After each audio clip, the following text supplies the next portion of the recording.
शेतकरी मित्रांनो,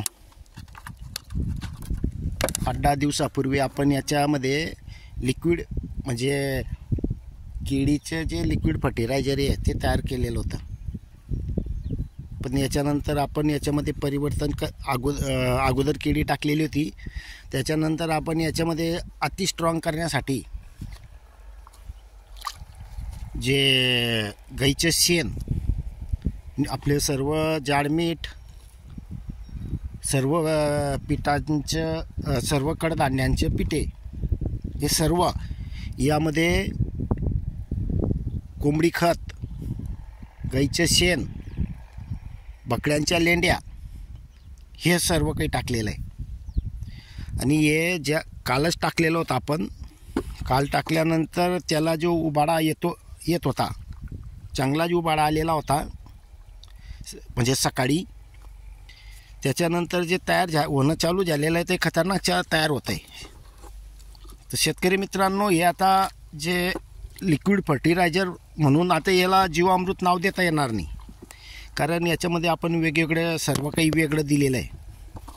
आणि उगाच जीवामृतचं नाव खराब करून फायदा नाही, कारण जे आपण टाकलेलं आहे ते वेगवेगळे आहे सर्व काही.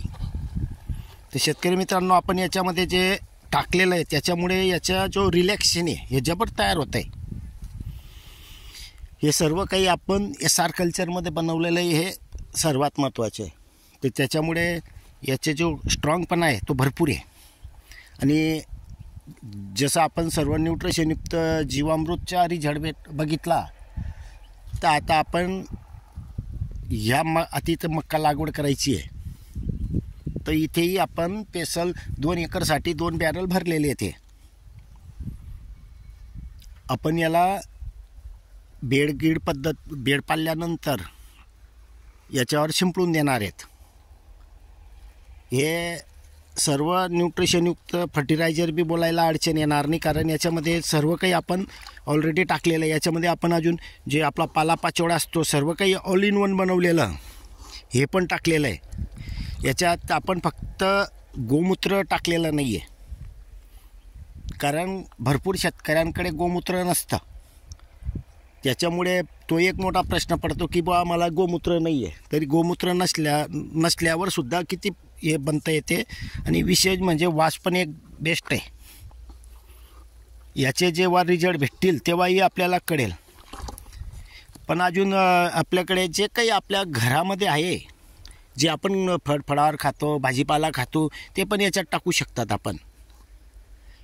हे ज्या वेळेला तयार होतं त्यावेळेला त्याचा वासही बेस्ट आहे. आणि जसं आपल्याला वास चांगला येतो तसं जमिनीतून दिल्यानंतर आपल्याला परिणाम चांगले भेटतील, हे मात्र गॅरंटी आहे. कारण आपल्याला अनुभव आहे. आपण ऑलरेडी 2-3 वर्षापूर्वी भरपूर असे प्रयोग केलेले आहेत. आणि आता रासायनिकांचे खते वाढत आहेत, त्याच्यामुळे शेतकऱ्यांनी तरी याच्यावर यायला पाहिजे. बघू आपले व्हिडिओ बघून किती लोकांना फायदा होतो आहे किंवा करून घेत आहेत. धन्यवाद.